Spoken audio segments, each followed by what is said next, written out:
We're joined now by two of our reporters, Dave Umhoefer and Sarah Hauer, to talk about a special project and report coming in Sunday's Journal-Sentinel. Dave, you spent a lot of time on this, as did Sarah. It looks at Act 10, 5 years later, so everyone remembers the uproar of that time in 2011, but there's been a lot of upheaval since then. So talk a little bit about what you found in terms of what's happening in the classrooms here in Wisconsin. Sure. There's been a real change in the balance of power in classrooms, in school operations. Teachers lost collective bargaining.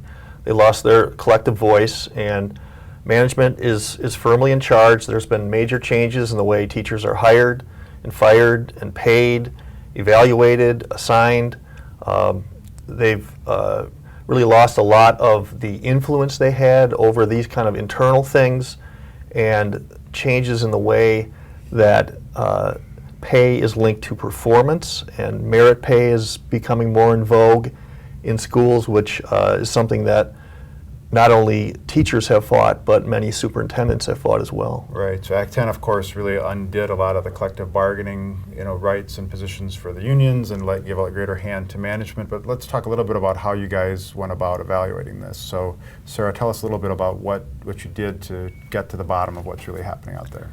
Yeah, one of the toughest parts in doing this project was that there's not one solid resource out there, really, with the information that we wanted to be able to say what's happened in schools. So we ended up administering a survey to all the superintendents in the state of Wisconsin, asking about finances, asking about teacher quality, and many, many factors, and ended up getting about half the superintendents to respond to us, and so we could use that to really cut through some of the political rhetoric. Yeah, we should mention this project was done with great assistance of the O'Brien Fellowship Program at Marquette University, where Dave spent the academic year and Sarah assisted him there. So let's talk a little bit more about some of the particulars. So one thing you discovered as you parsed through all this was that there's signs that districts, sort of the haves and the have-nots, may be faring differently in terms of attracting teachers, retaining teachers. Can you summarize that a little bit? Sure. A little bit of background.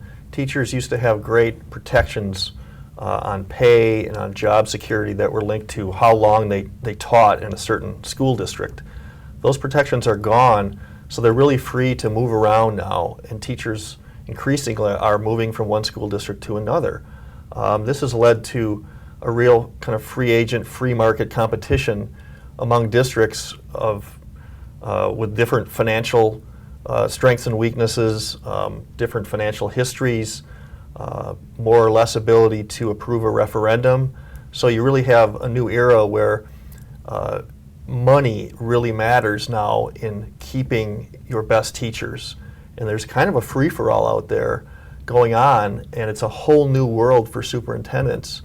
And there's a lot of talk now about districts being divided into this kind of have and have-not grouping.